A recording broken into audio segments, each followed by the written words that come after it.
Okay.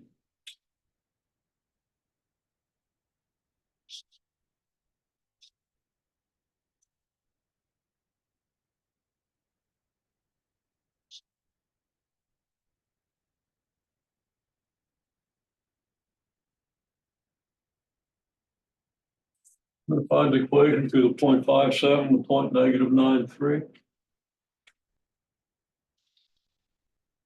Get help. Sketch the graph. So let's say maybe -93 here.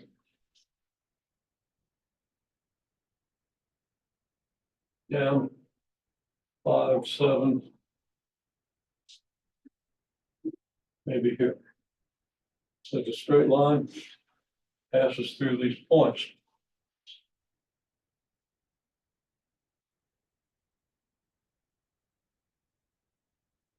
Get from -9 to 5.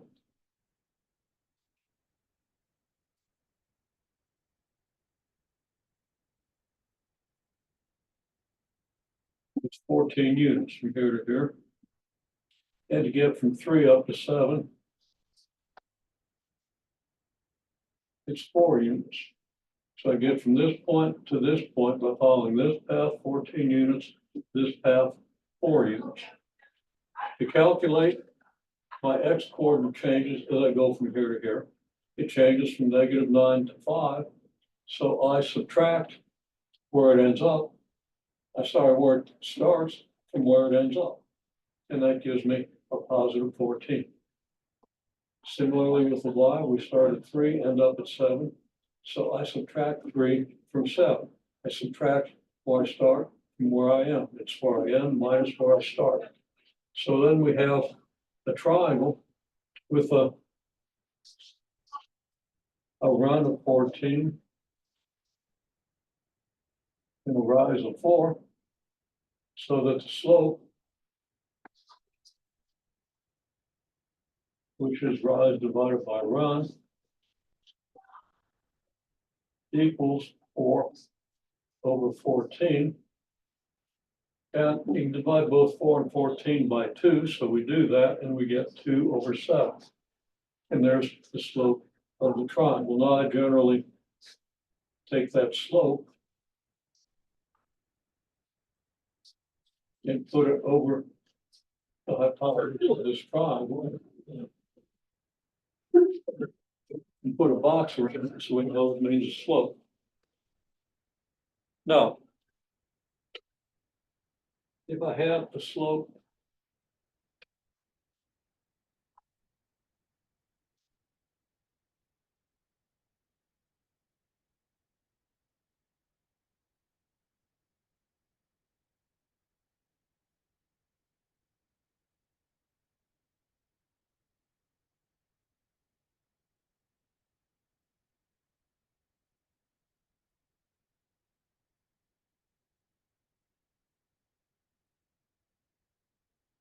of 2/3, and I go through the point, let's say 6,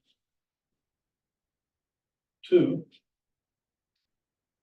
Then I come over 6, let's say this is 6, so this would be, here's where x equals 6. And 2.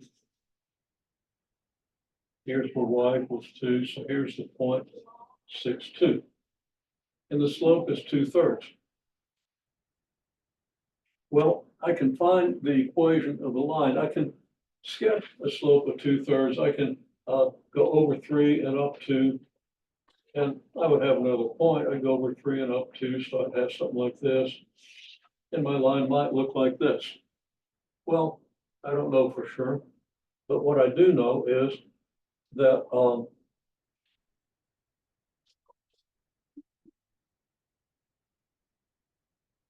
the form of any equation for a straight line is y equals mx plus b. And m equals 2/3.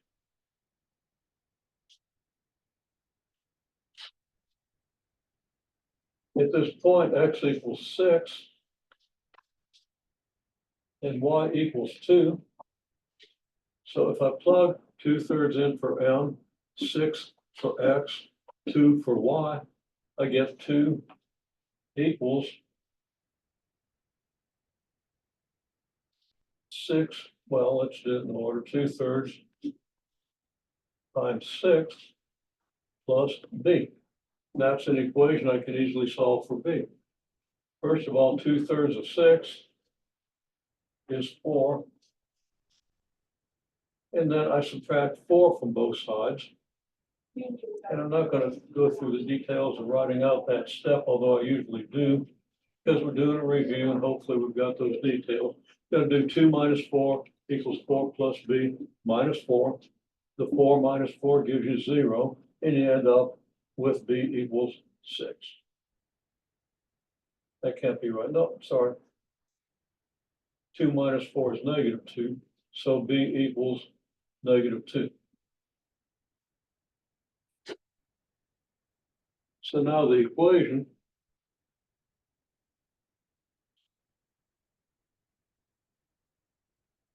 is y equals mx plus b, but now we know m and we know b. M is 2/3. So we write y equals and 2/3 for m, and x minus 2, because b is -2. And that's the equation of the line. Okay.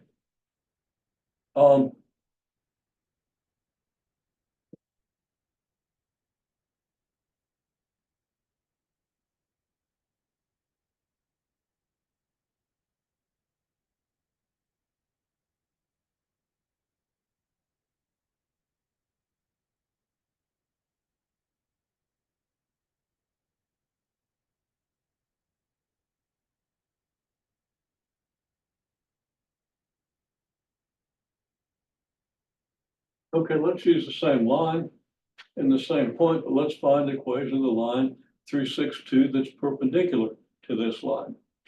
Okay. The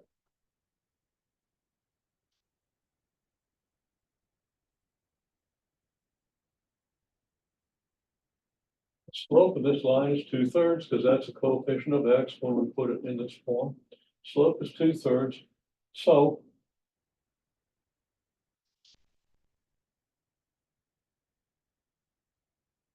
slope of the perpendicular line is -3/2.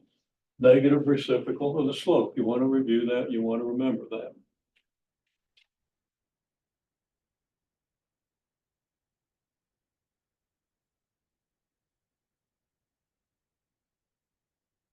Thus, for the perpendicular line,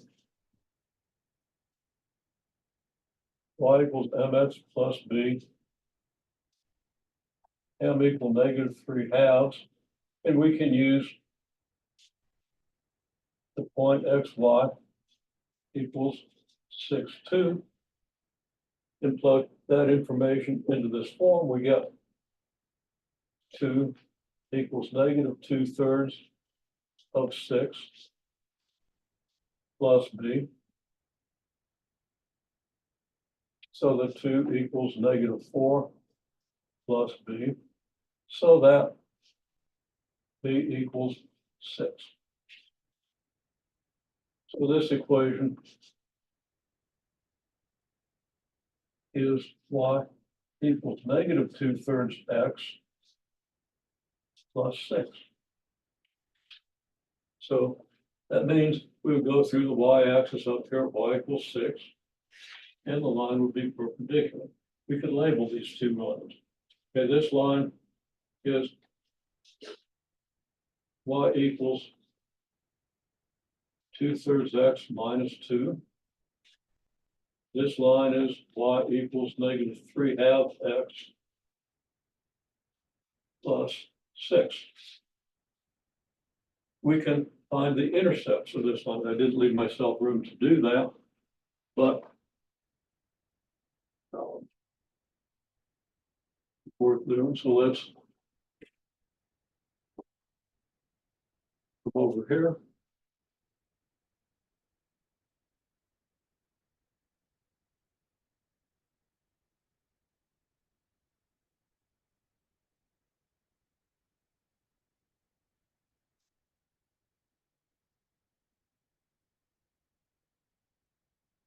Intercepts of y equals 2/3 x minus 2.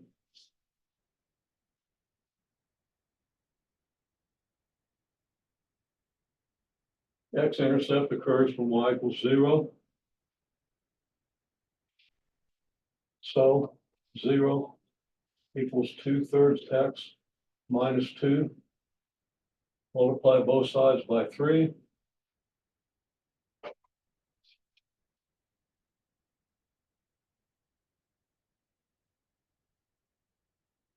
And you get 0 equals 2x minus 6.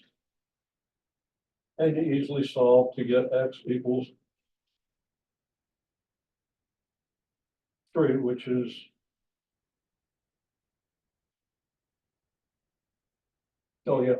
x equals 3. Okay, so x is 6 here. This says then that 3 zeros an intercept.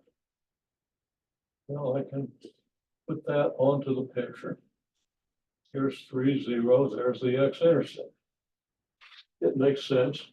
If this is 6, it's plausible if this is 3. Remember, I sketched this thing just without really being real careful.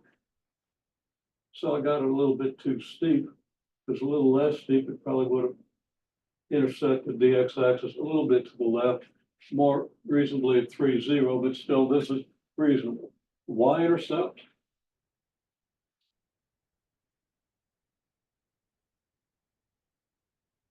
Happens when x equals 0. So we get y equals 2/3 of 0 minus 2. 2/3 of 0 is 0. We get y equals -2.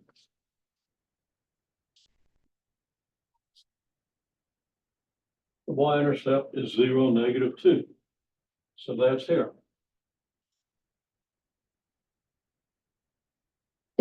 And that also makes sense in terms of the graph. Now we could find the intercepts of this equation. I'm not going to write it all out, but if x equals 0, we get y equals 6. So this point up here should be 6, 0. This point down here is a point where x equals 0. I'm sorry, where y equals 0, and y is going to be 9 there.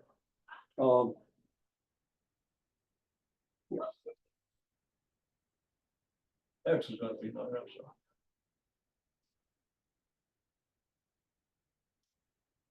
Now I've calculated these here. I do exactly the same thing, but with this equation, and I get 9, 0, and I get 6, 0. It's 0, 6, not 6, 0.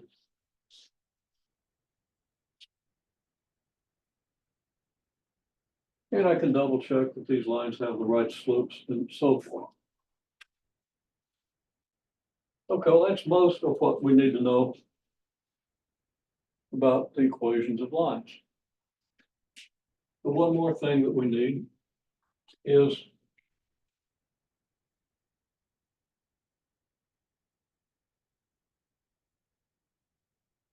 the intersection of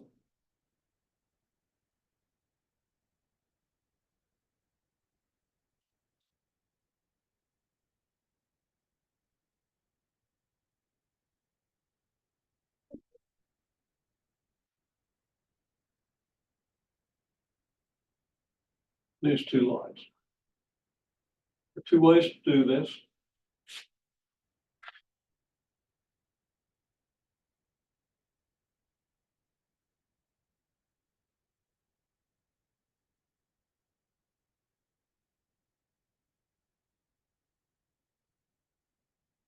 They intersect when their y coordinates are the same. And that occurs if the y coordinate, which is 0.8x minus 1 here, equals the y coordinate, which is 4x plus 4 here. We can solve this equation. I'm going to get rid of the decimal. I'm going to multiply both sides by 10. So we don't have to mess with decimals. We'll have to mess with some fairly large numbers. I'll multiply after I write it out. we get 8x minus 10 equals 40x plus 40. Well, we solve this equation, we subtract 40 from, well, we add 10 to both sides and get 50 here. Subtract 40 from both sides, we get negative 32 here.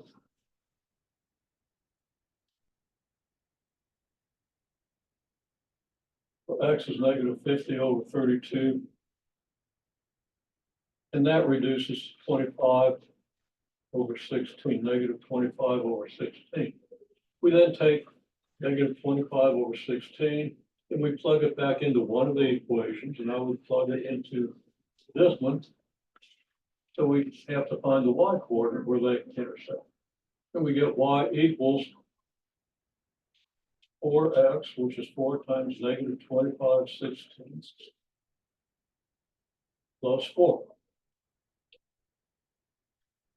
4 divides into 16 4 times, so we get y equals negative 25 over 4 plus 4. We multiply 4 by both sides.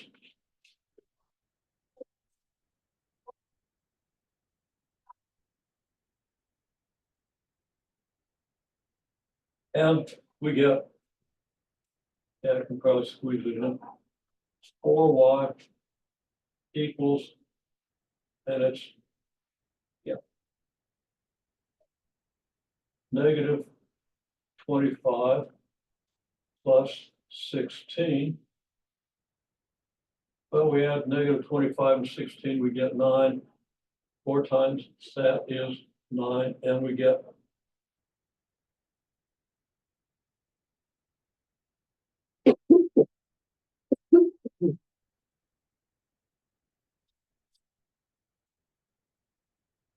y equals negative 9/4. So the intersection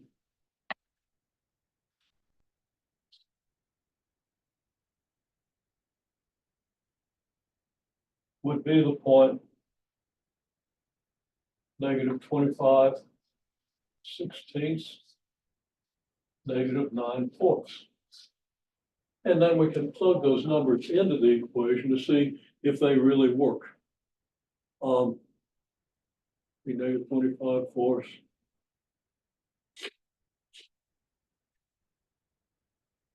I might have made a mistake somewhere in the solution, but that's how this is done. Because I'm not getting equality here. Negative 25/4 here. And I'm adding 4, well, 4 minus 25/4 is 4. It's still, it's not right.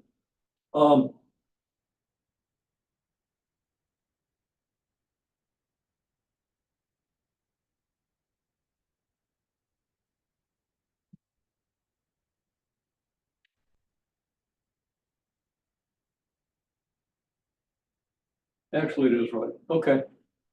Well, I don't want to take a lot of time to worry about details that we might get wrong, or I might get wrong in working these out.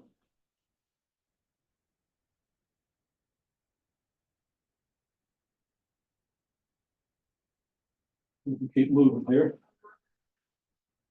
We want to get through a lot of problems. Again, I'm not stopping for a lot of explanation. I'm just laying it out, so it'll be there for you. Okay? So as you work through these by reviewing the appropriate sections in the text and then the assignments are in the text and so forth.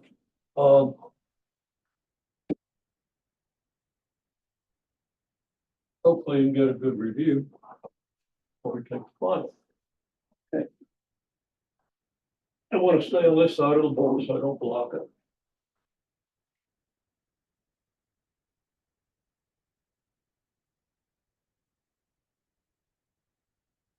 Hang on a minute, I can read this faster if I have my glasses on. Okay. The next thing, we kind of jump to rational functions. I do kind of need my glasses to read this. Okay, we want to do x plus 6 over x minus 5 it says find the sum of this and x plus 4 over x minus 4. What do we mean by the sum? The terminology sum means we add. How do we add two fractions? We have to have a common denominator. Common denominator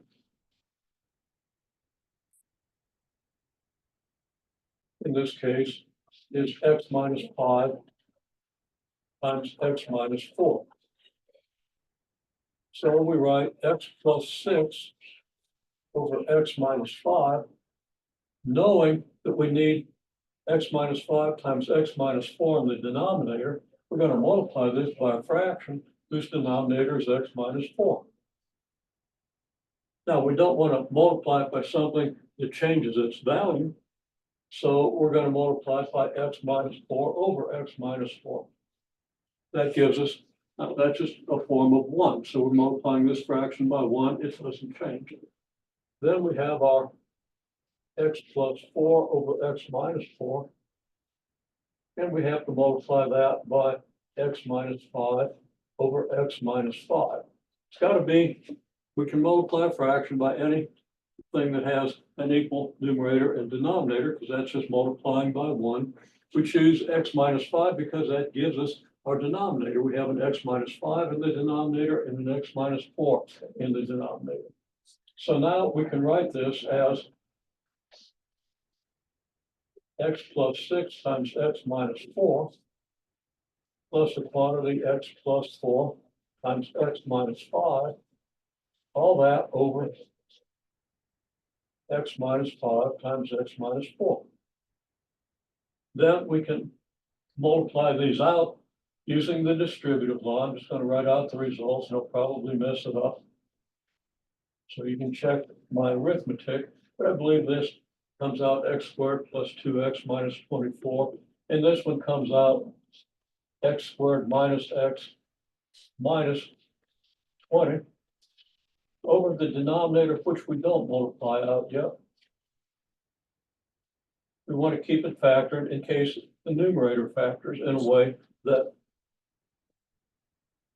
articulates with the denominator. We'll see what that means. Maybe, at least we'll talk about what it means. We get 2x squared plus x minus 44 over x minus 5 times x minus 4. Now we can actually check. We can try to factor this. I don't think we're going to be successful because 44 is 2 times 11. And that 11 is too big to give us an x when we've got to have a 2 in front of x squared. I just don't think it's going to work. Okay. I can double check that with a quadratic formula. Now that we know the quadratic formula, and you don't have to know this, but I'm going to mention it. We could set this equal to 0 and see what values of x make it 0. Okay. Well, when we do, we're going to get x equals -1 plus or minus the square root of, it's going to be 1 minus 176, 1 plus 176, 177. We're going to get a square root of 177. That's not a whole number. It's not a fraction. It's an irrational number, and there's no way that the numbers that make this 0 are going to agree with the numbers that make this 0. So it's not going to reduce. So we can then multiply out the denominator if we wish. We get 2x squared plus x minus 44. If you don't understand what I just said about the quadratic formula, ignore it. It's not something you're required to know. But there, I believe we have the sum of these two fractions. Moving on. Let's have the product of the two fractions. Okay, and there's two different fractions.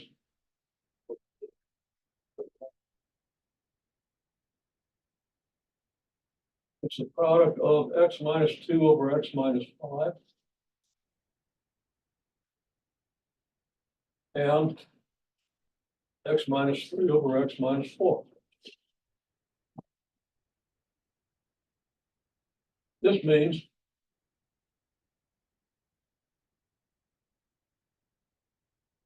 x minus 2 over x minus 5 multiplied by x minus 3 over x minus 4, which is equal to what?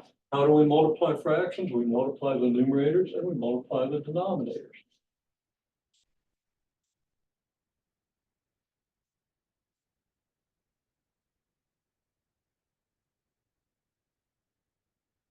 And now we can multiply these out. They're easy to multiply out. We get x squared minus 5x plus 6 divided by x squared minus 9x plus 20.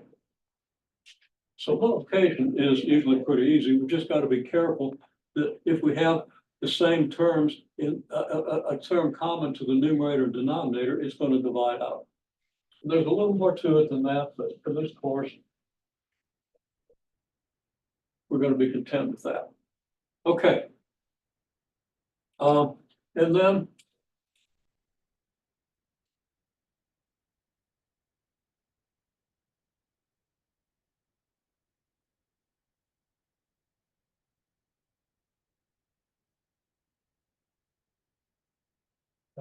actually, it isn't the same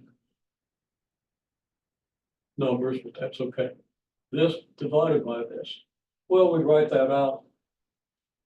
X minus 2 over x minus 5 divided by x minus 3 over x minus 4, which equals x minus 2 over x minus 5 multiplied by the reciprocal, x minus 4 over x minus 3.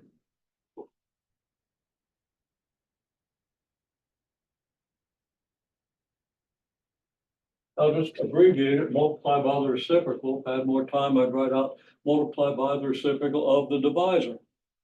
And this is the divisor, the thing that divides. Okay. And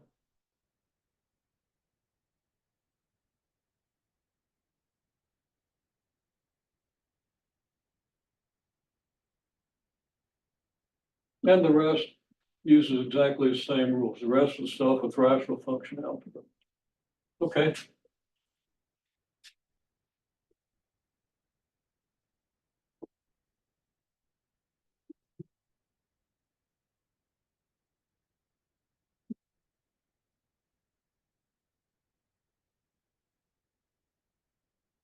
I might want to use a little more room for this one, but let's see what I can do here. Okay, we're trying to solve this for P. So what we do is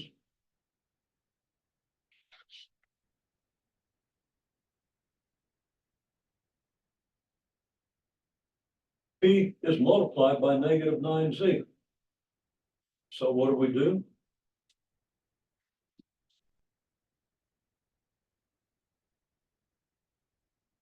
We divide this side by negative 9z. The negative 9 will divide the negative 9 and give us 1. The z will divide the z and give us 1. And 1 is multiplied by everything in the numerator, by the denominator. So the numerator is just going to come, or the fraction is just going to come out of P. And then we have to do the same thing to this side, 3 plus 9q over negative 9z. Well, I could just write this then as negative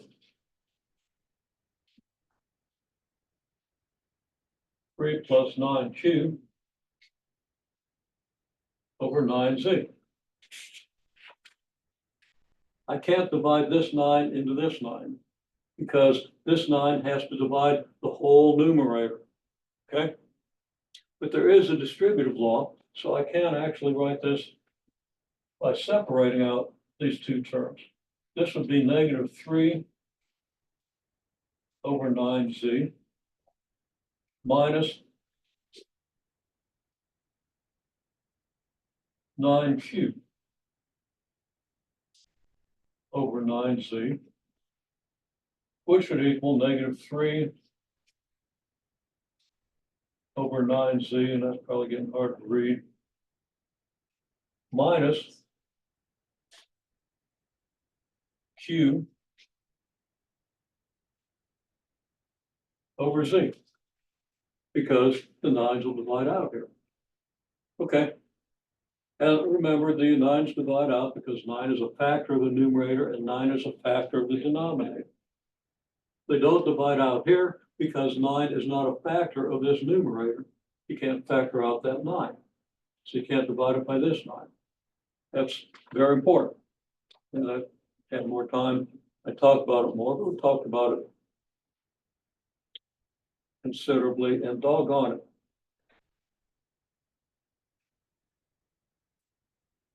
I don't know if something went haywire. There's a couple of these questions on exponents that I didn't notice. I forgot to put a dollar sign in. LaTeX is great, but it's a pain to work with. Okay, no excuse.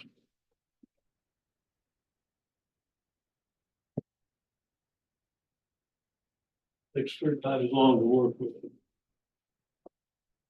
HTML is much more direct, but LaTeX makes things pretty. Okay, the 421 problem gives you something like this. Frac x squared y x cubed y squared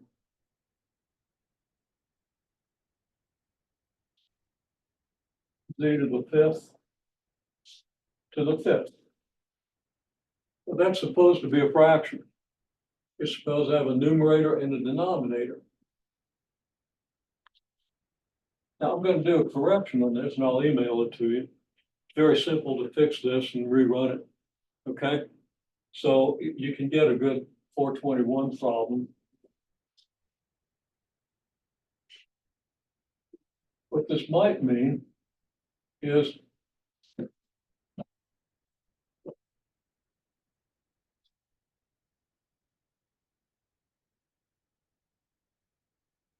this.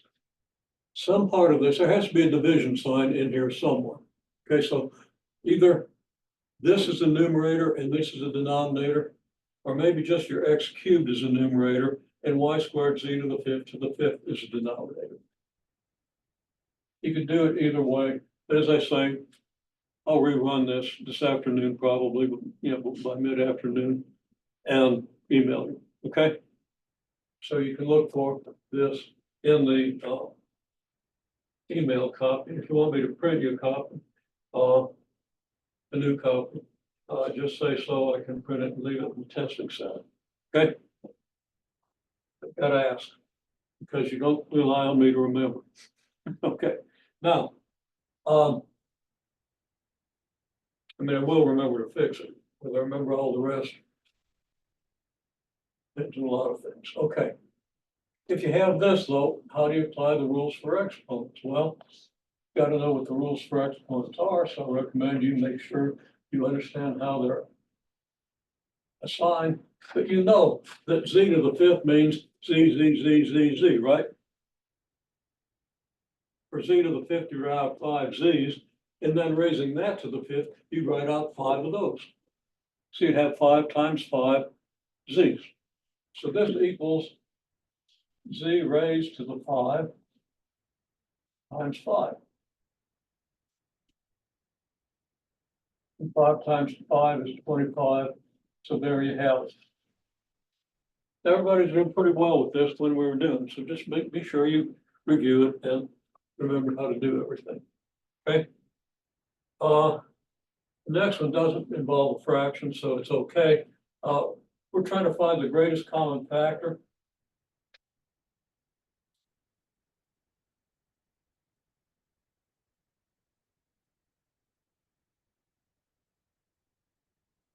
Of -10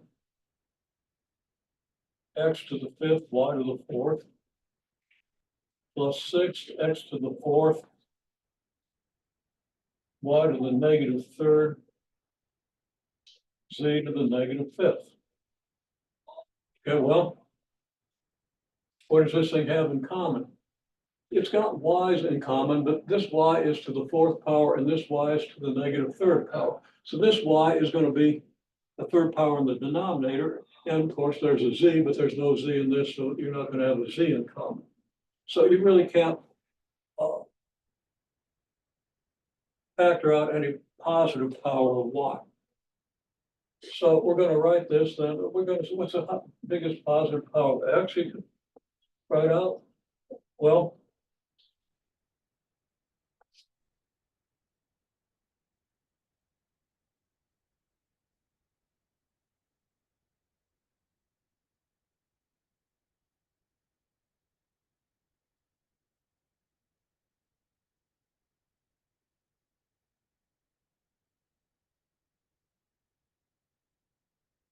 I'll write out a longer sentence because we want to understand the meaning of this sentence. X to the fourth is the greatest power of x common to both terms. Okay. Now, -10, well, let's just say 10 equals 2 times 5. And 6 equals 2 times 3 times 2. Well, it's 2 times 3. What do we do? Right? What's common between 10 and 6? It's that 2. Okay, so the greatest common factor is 2x to the fourth.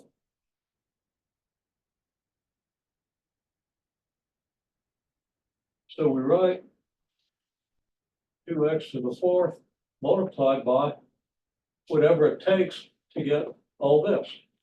Well, what would we multiply by 2 to get -10? Well, that would have to be -5. And what would we multiply by x to the fourth to get x to the fifth? Well, that would be x, because now x to the fourth times x is x to the fifth. 2 times -5 gets us -10. And then, of course, we have to have the y to the fourth, and there's no y to the fourth. There's no y term out here, so we'll just say y to the fourth. And then it's going to be plus, well, again, what do I multiply by 2 to get 6? Well, that would be 3. And what do I multiply by x to the fourth to get x to the fourth? I've already got x to the fourth. If I multiply 2x to the fourth by 3, I already have my 6x to the fourth. Then all I need is my y to the -3rd and my z to the -5th. Again, everybody's doing pretty well with this back a few weeks ago when we did it. So I think everybody can do pretty well if we just do a good review. Okay.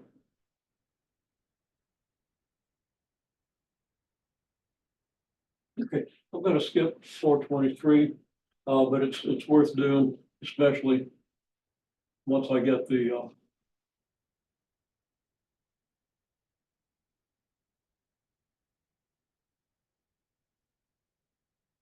I missed one. Once I get the LaTeX file correct. Hang on there. Give myself a little more room for my feet. Okay. Now, I did skip one.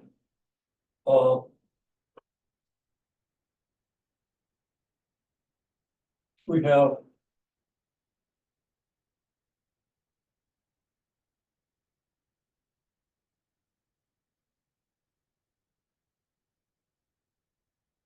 yeah, probably need to correct that one too. I'm going to just make one up. X to the -4th y squared divided by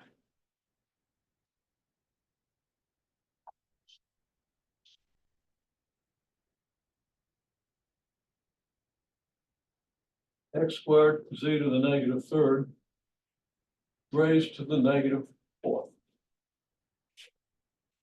Okay, what do we do with this? We want to express this with no negative exponents.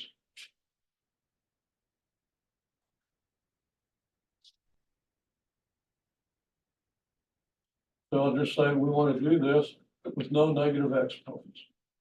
Okay, well then, what can we do? First, we'll simplify the denominator. We get x to the -4th y squared over x squared to the -4th is x to the -8th.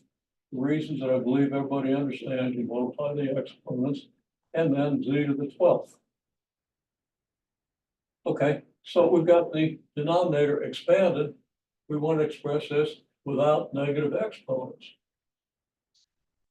Well, first, we've got an x to the negative 4th and an x to the negative 8th here.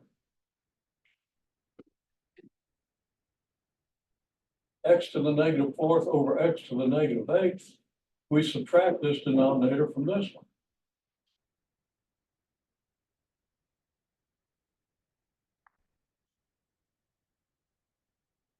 So the power of x is going to be the negative 4 minus the negative 8 power. Then we have y squared and z to the 12th. Well, negative 4 minus negative 8 is 4.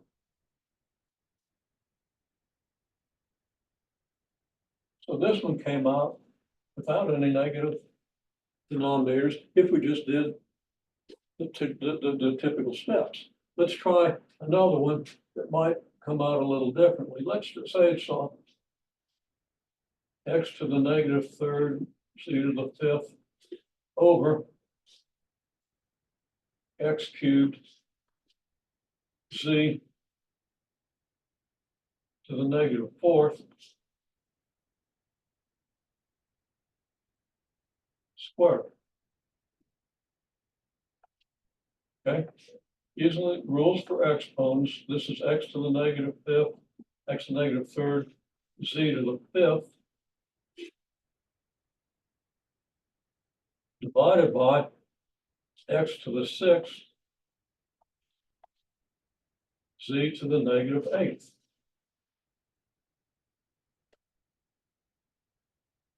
Well, again, we can write this as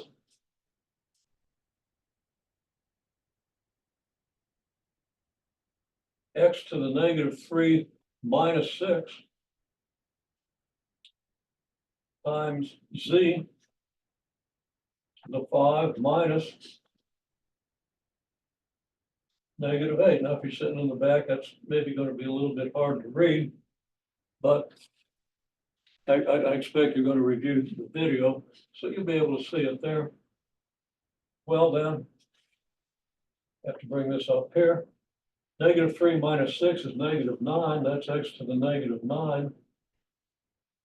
Z to the negative 5 minus negative 8 is z to the 5 plus 8. So that's z to the 13th. And that what equals, we still have a negative exponent. We have the negative 9, but we can write that as z to the 13th over x to the 9th. Because of course, a negative exponent, x to the negative 9th is 1 over x to the 9th. So I take a little sorting out to make sure you give that some attention. Okay. Now we had a greatest common factor. Now the equation is a straight line with intercepts. We've already seen that. Straight line parallel, straight line perpendicular. A graph of two lines and the point where the lines intersect. Okay, so we're going to come back to straight lines just for one problem. Well, there's another little glitch. I'll kind of make a note on here so I don't miss it.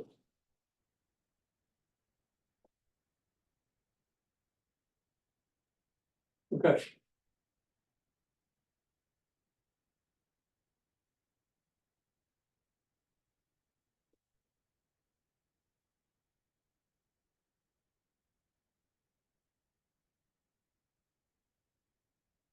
Now we want to intersect two lines.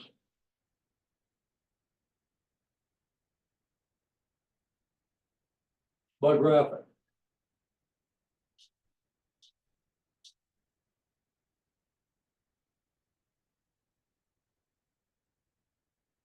That word there, badly written. Word graphing this. Y equals x minus 4. Y equals 2x plus 1. Okay, we're going to graph these two equations. Okay, This has a y-intercept of -4.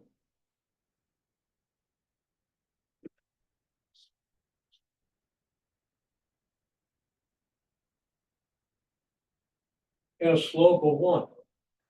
Well, we could also find the x-intercept. Remember, we find the x-intercept by letting y equals 0. If we let y equals 0, we get x minus 4 equals 0, and we'd want to write that out and then solve it. Well, all we'd have to do is add 4 to both sides. We'd find x equals 4.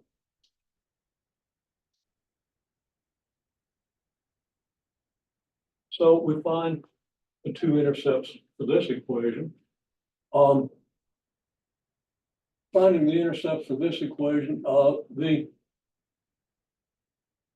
y-intercept is going to be 1. The x-intercept is going to be -1/2.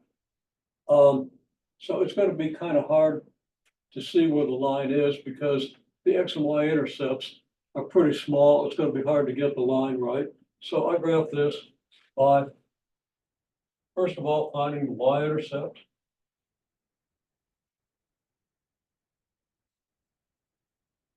Which is 0, 1.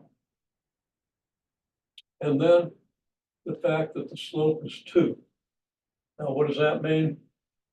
That means if I move over some distance here, I've got to move up twice as far here.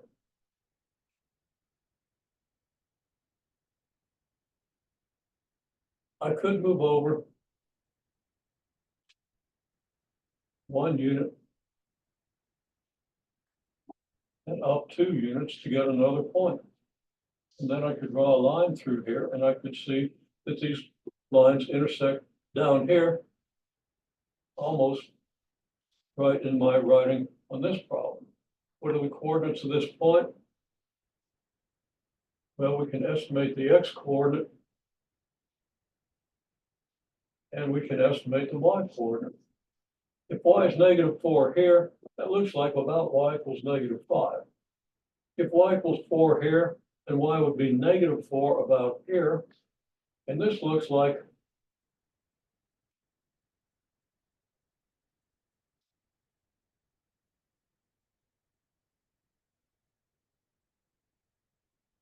now I'm guessing x equals 2.3. So that the coordinates at this point are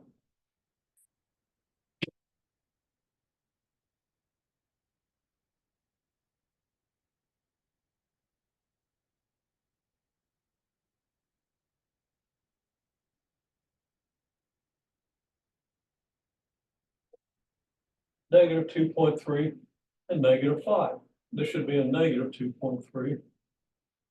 I was busy estimating the number. I think it's a little closer to -4 than it is to 0, so I chose -2.3. In any case, we could check that.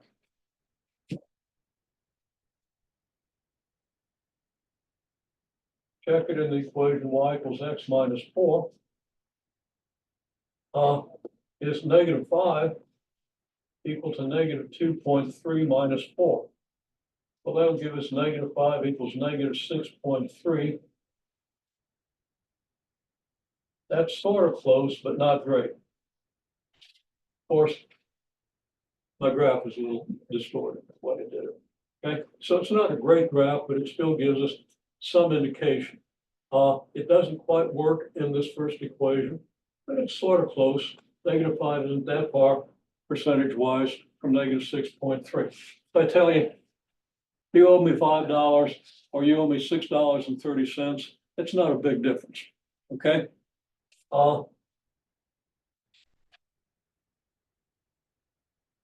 Okay, anyhow, okay, and you don't owe me money incidentally, okay. In this equation,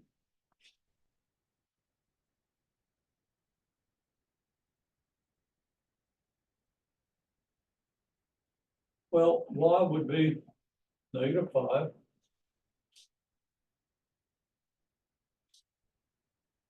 And x is -2.3.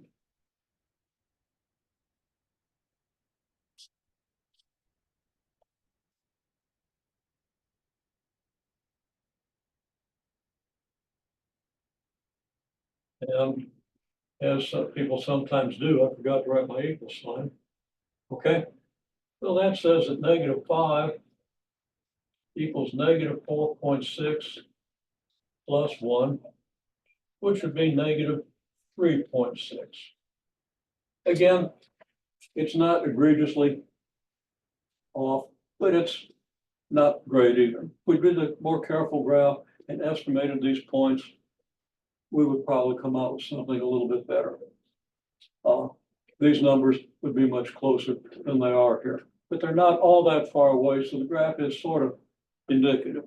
Now, to solve this, we do what I did in a previous problem. I'd set x minus 4 equal to 2x plus 1 and solve for x. And if I did that, I would get x equals -5. Nah.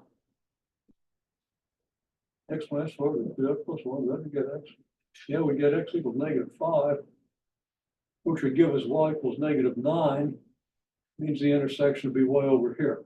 So somehow that doesn't seem right either. Nevertheless, this is how you would graph it and estimate the intersection point. Okay.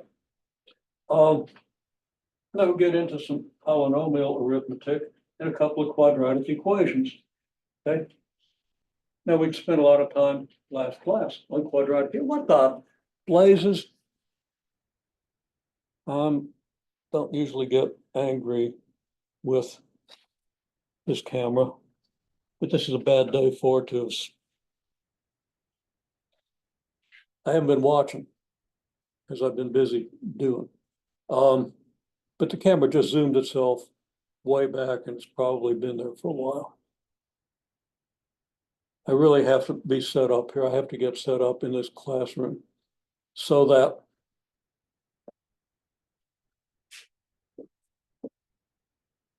I have a monitor there that I can see. It's hard to see this computer in the first place. Okay, well, I'll stop complaining for the moment, but this is just kind of terrible.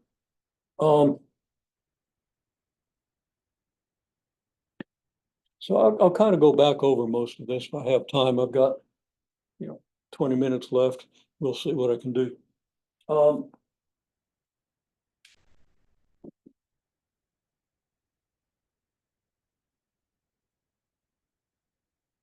Right now, I'm going to go back over what I just did since it's fresh in your mind.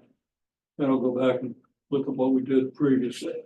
In 421, you have this slash frac thing with this expression. It means there's a fraction. It means either x cubed is divided by all this, or x cubed y squared is divided by this. I chose the latter, x cubed y squared over z to the fifth to the fifth.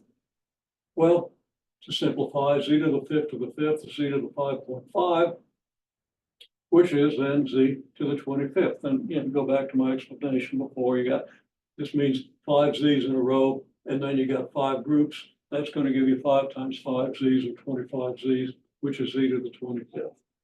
Greatest common factor of these two terms, we look and see. Okay, we've got x to the 5th here and x to the 4th here. So the highest power of x that we have in common is 4. So x to the 4th is the greatest power of x, common to both terms. Actually wrote that up. Okay, and then we have a negative y here, so we're not going to have a common y factor. We could actually do that, but we're not going. And we don't have any z's over here at all. So we're not going to have a y or a z in our greatest common factor. -10 and -6, we do the prime factorizations, 2 times 5, 2 times 3. What do they have in common? 2. So greatest common factor has a 2 and it has an x to the 4th. And then we just look at what we multiply by 2x to the 4th in order to get -10 and the 4th needs to be multiplied by x to get x to the 5th. And 2 needs to be multiplied by -5 to get -10. Then what do we need to multiply by x to the 4th to get this x to the 4th? We don't need an x. We've already got x to the 4th. So when we multiply 2x to the 4th by whatever, we're going to get an x to the 4th. What do we multiply 2 by to get 6? Well, it has to be 3. So what we have over here is 3y to the -3rd, z to the -5th. Okay, over here, we want no negative exponents. We have x to the negative fourth y squared over x squared z to the negative third to the negative fourth power. We use our rules for exponents. X squared to the negative fourth is x to the negative eighth. I didn't write that out, but we multiplied 2 by the negative 4. Z to the negative third to the negative fourth is z to the 12th. Then we look at this expression and we have an x term in the denominator and an x term in the numerator. We subtract the power in the denominator from the power in the numerator, and we get this. And that comes out x to the fourth y squared over z to the 12th. There are no negative exponents. Okay. We did something similar here. We squared the denominator. We got x to the 3 times 2, which is x to the 6. X to the negative 4 times 2, which is z to the negative 4 times 2, which is z to the negative 8th. In the numerator, we got x to the negative 4, z to the 5th. Dividing the x's, we get x to the negative 3 minus 6, subtracting the power of the denominator, and z to the 5 minus negative 8.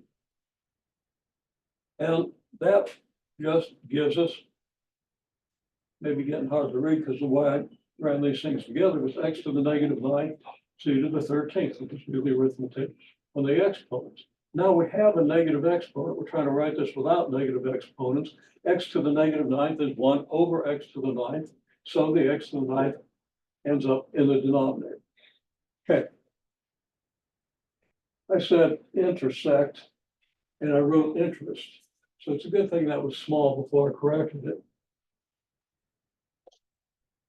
Okay, intersect lines by graphing. We got these two lines and we graph them. We graph the first line just by its intercepts. If x equals 0, y is negative 4, giving us the intercept 0, negative 4. If x is 0, if y is 0, if y is 0, x minus 4 is 0, so that x has to be 4. So we have intercept 0, negative 4, and 4, 0. Now to graph this equation, taking a little bit of a chance because my scales probably aren't all that equal. We take the y-intercept of this, let x equals 0, you got y equals 1, so we have the 0.01. And we do a slope of 2 by moving over at some distance and then up double that distance. We move over 1 and up 2, and we get another point. And then we draw a line through these points, and we estimate the coordinates where the two lines come together.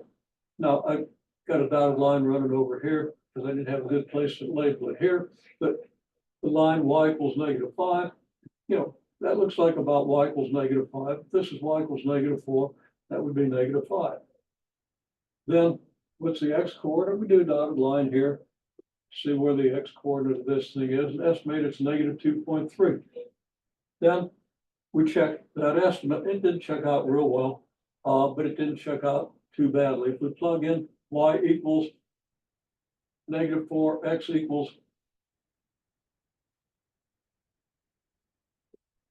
negative 2.3, y equals negative 5, x equals negative 2.3. We get, in the first equation, we get this, and we get negative 5 equals negative 6.3, not that far apart, but not all that close.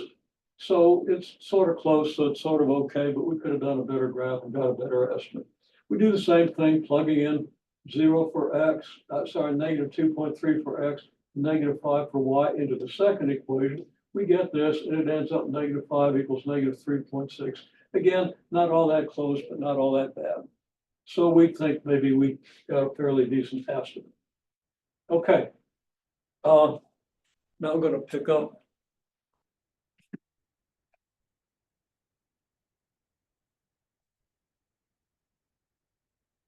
with some polynomial arithmetic.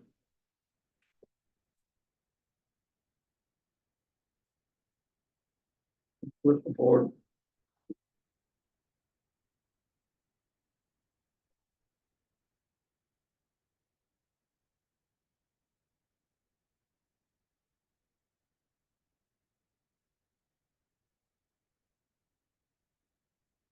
There is one problem. We solve a system by elimination. Okay. I'm not going to do that one because I think we've been over that pretty well. And don't know that I'm gonna have time to get back to it, but if I do, I will. Okay, now we have an addition, we want to add negative 2x cubed plus 2x squared minus 2x plus 2. I don't know what all those 2's are doing in there, but that's okay. And we want to add that to 3x to the 6th minus 2x to the 4th. There's another 2 minus 2x to the negative 1 minus 2. It's not even a polynomial because you have a negative power of x. We can still add them. You just add like terms. We've got an x to the 6th here. We don't have any x to the 6th up here, so we just get 3x to the 6th, just like we have up here. And then we don't have any x to the 4th up here. We have a negative 2x to the 4th here.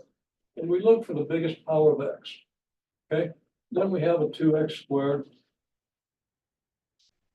Well, we have a 2x cubed. There's a negative 2x cubed. I'm going to pretend that was an x, because now I got negative 2x and negative 2x, which gives me negative 4x, and 2 minus 2 is 0. So the only term that actually had to be added, only terms that actually had to be added were these, because every other term had a different exponent. So be sure that you know how to do all that. Okay. Then we want to multiply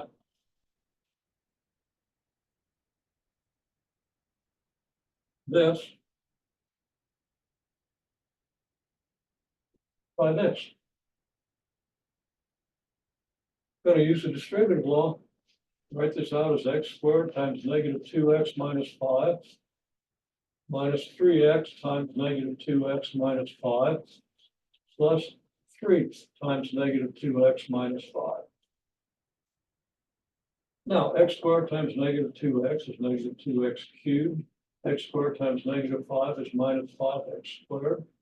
Negative 3x times negative 2x is plus 6x squared. Negative 3x times negative 5 is plus 15x. And then 3 times negative 2x is minus 6x. And 3 times negative 5 is minus 15. Okay, that's very good.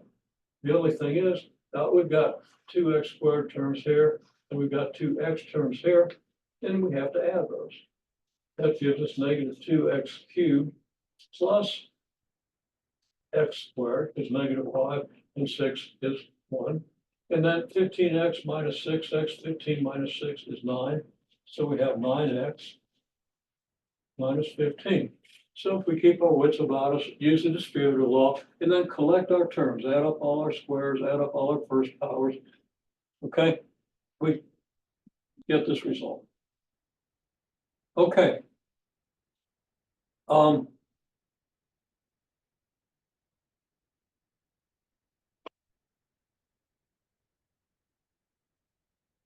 In another way of saying what we just did is we just expanded this expression. To expand it is to write it in the standard polynomial form, not in a factored form. This is factored, this is a polynomial. And we're not going to ask you to factor this, but we will ask you to factor some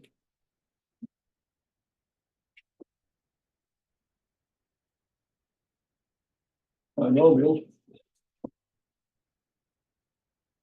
In pre-calculus, you learn to do some factoring with third degree polynomials, but not here. So the one we start with was x squared minus x minus 6. How do we factor that?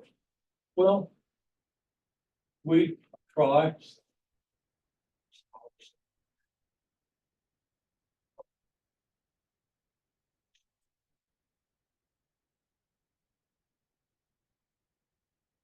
six is 2 times 3. Actually, let's go ahead and list a few more. Not like that smug, but I think you'll be able to see it. Okay.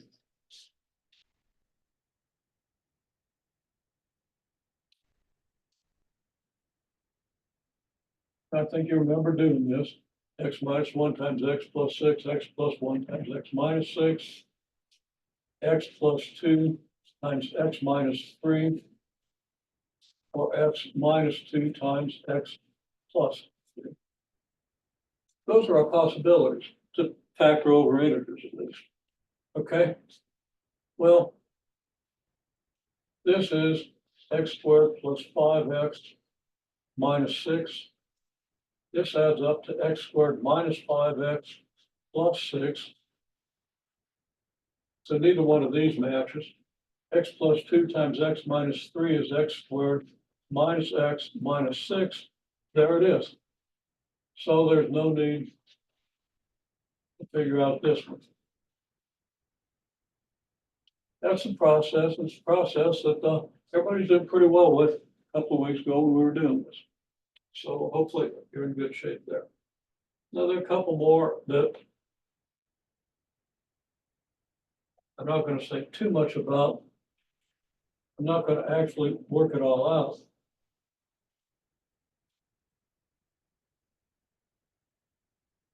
Got negative 3x squared plus 10x plus 10. Now that means we could have an x plus 1 times negative 3x plus 10, or an x minus 1 times negative 3x minus 10. Because either way, we're getting a negative 3x squared, and we're getting a 10 here. Okay? Or we could have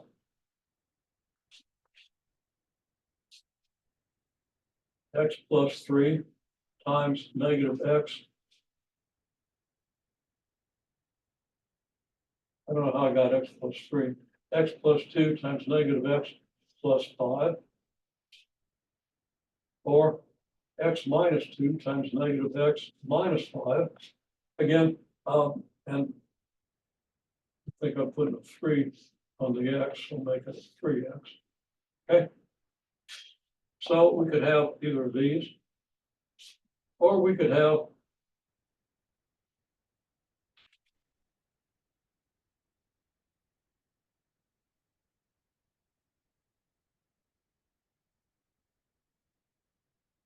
x plus 5 times negative 3x plus 2, or x minus 5 times negative 3x minus 2, and there are many more. In addition to this one, we could put the 10 here where the 1 was. We could do x plus 10 times negative 3x plus 1. We could do x minus 10 times negative 3x minus 1. And there are more. Typically, you'd have to check out all of these. You can see the arithmetic. It isn't difficult to dismiss a lot of these. So you check them out, okay? There are other things you can do. This is a little longer than this is, but if you do everything correctly and get all possibilities down, you'll find out if it factors.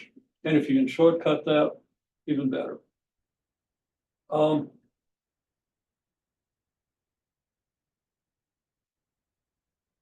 There's a way I can cheat with this one.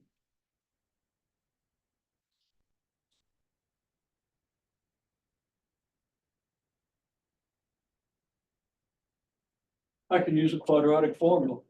I can set this equal to 0 and use the quadratic formula, and I get x equals negative 10 plus or minus the square root of 10 squared minus 4 times negative 3 times 10. All that divided by 2 times negative 3.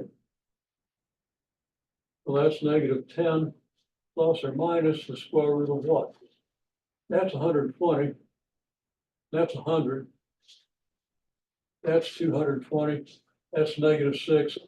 Take the square root of 220. It's not a real number. It's not an integer. It's not a fraction.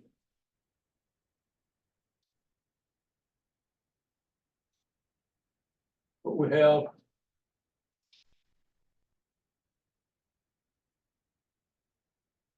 an irrational solution.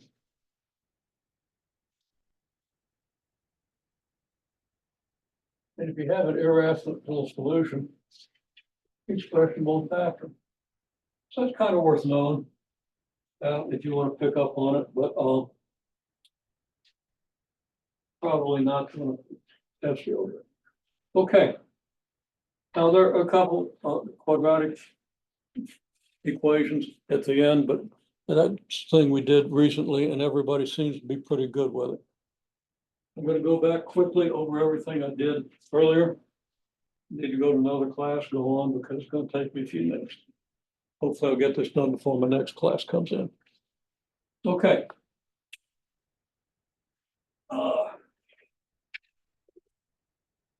Let's see what we've got here.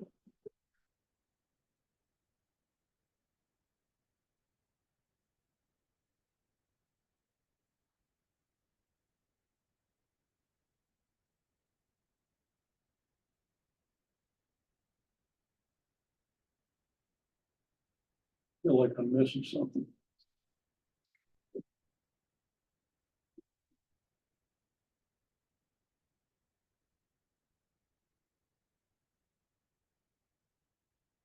Anyhow, look at later equations. The equation of the line through these 2 points. We can graph the 2 points. We run a triangle from one point to the next. Okay, this is the best. Camera zoom back. Okay, so anyhow, we graph the 2 points. We figure out the slope. Slope is 4 out of 4 over 14. We got to go over 14 and up 4 to get from this point to this point. I explained that previously, so even if you couldn't see the board, I think you'd pick up what I did. Okay, here we have equation y equals -3/2 x plus 6. Why do we have that equation? Because, yeah, we're trying to find an equation with a slope of 2/3 through the point 6, 2. Well, slope of 2/3 means that y equals mx plus b becomes y equals 2/3 x plus b. And knowing that we have the point 6, 2, we can let x equal 6 and y equal 2, along with m equal 2/3, put all that in here and solve for b. So we write this up. Here's the 2 substituted for y. Here's the 2/3 substituted for m. Here's the 6 substituted for x. And there's b. And we solve for b. We find that b is -2. So now the equation is y equals, well, 2/3 x, because the slope is 2/3 minus 2. There's the y-intercept. Then we find the equation of line through 6, 2 perpendicular to this line. What's that? Well, perpendicular line has a negative reciprocal slope. 2 lines that are perpendicular have negative reciprocal slopes. The negative reciprocal of 2/3 is -3/2. For the perpendicular line then, well, we do the same thing, except we use m equals -3/2. We still use the point x, y equals 6, 2 because we said through 6, 2. And we solve for b and then plug in the slope. And I made a mistake on that, didn't I? I wrote -2/3 when I should have written -3/2. So it's -3/2 x plus 6.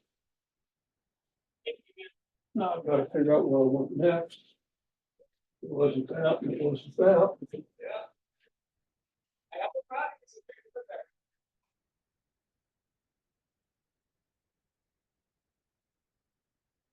I think it was this.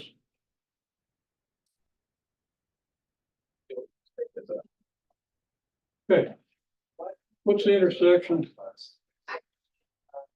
of these 2 lines? Well, they intersect when the y coordinates are the same. So the y coordinate here is this, there we have it. And the y coordinate here is this, there we have it. They have to be equal because lines are intersecting, they have the same y coordinate. Then we solve this equation. To solve this equation, multiply both sides by 10. Okay, just to get rid of the decimal. Okay, and I get nice numbers, so I don't have to mess with decimals. And I get this equation, which I easily solve for x, get -25/13. We substitute that back into one of the equations. I chose the second because it didn't have the decimal. And here is this equation with x replaced by negative 25/16. There we have it. Okay. And then we solve this for y. Pretty straightforward. Got to work a little bit with fractions. First, I express this fraction with denominator 4 because 4/16 gives us a 4 in the denominator. Multiply both sides by 4 to clear the denominators. Again, the equation is easy to solve. Y equals negative 9/4. So the answer should be x equals negative 25, y is negative 9/4. Okay. Then what are the intercepts of this equation? Well, intercepts, the x-intercept occurs when y equals 0. If we let y equal 0, this equation becomes this because y is now 0. We multiply both sides by 3, do that correctly, and we solve the equation, we get x equals 3. Okay, so 3, 0 is the x-intercept. I should have said x-intercept, but we know 3, 0. X is 3 when y equals 0. Y-intercept occurs when x equals 0. If x equals 0, we plug in 0 here, and we get y equals 2/3 of 0 minus 2. Very easy to solve this. This gives us 0, so y is negative 2, so the y-intercept is 0, negative 2. That would be handy if we wanted to graph that equation.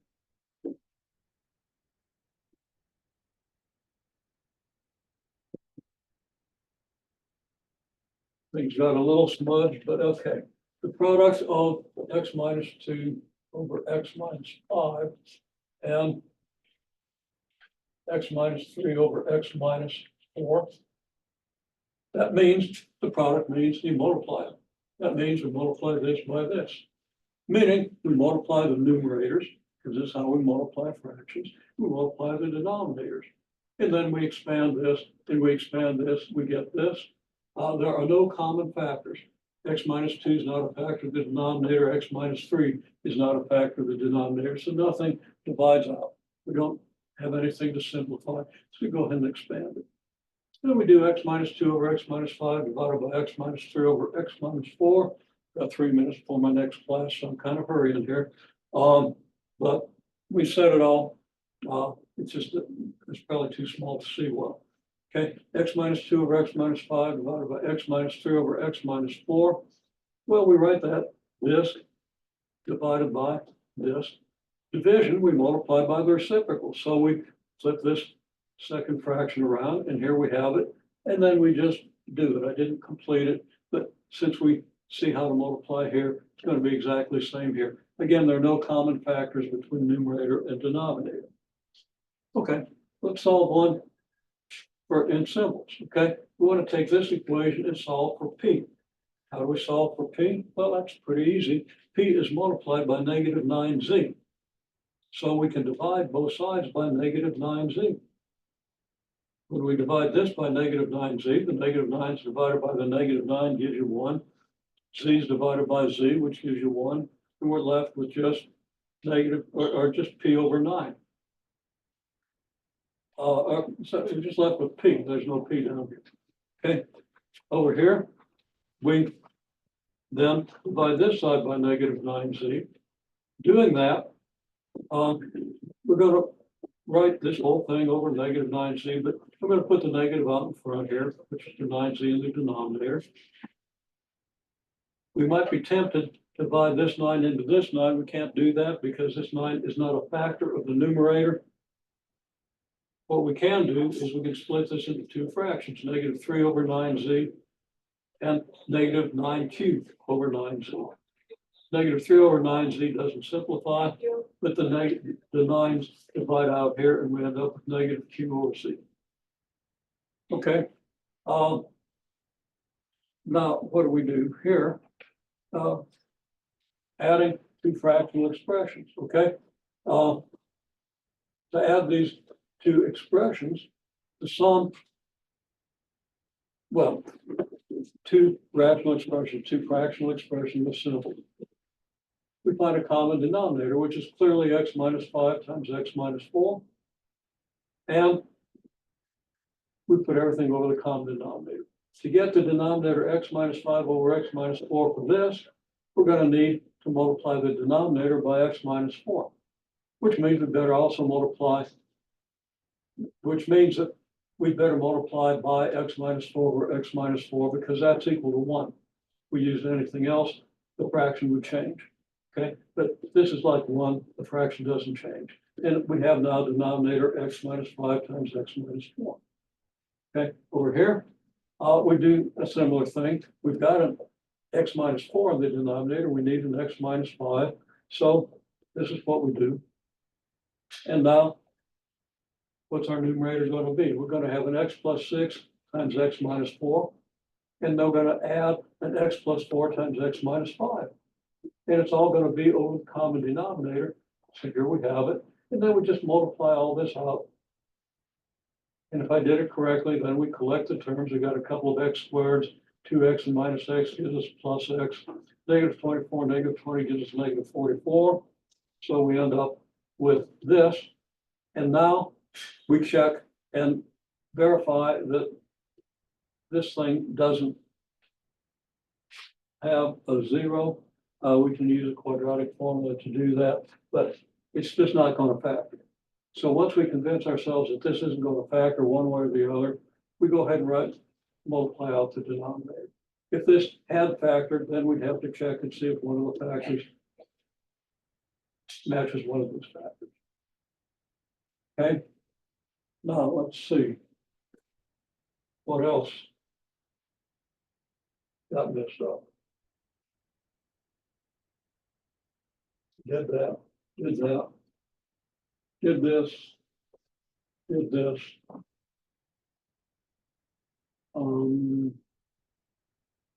Did we do some stuff here? Let me check this.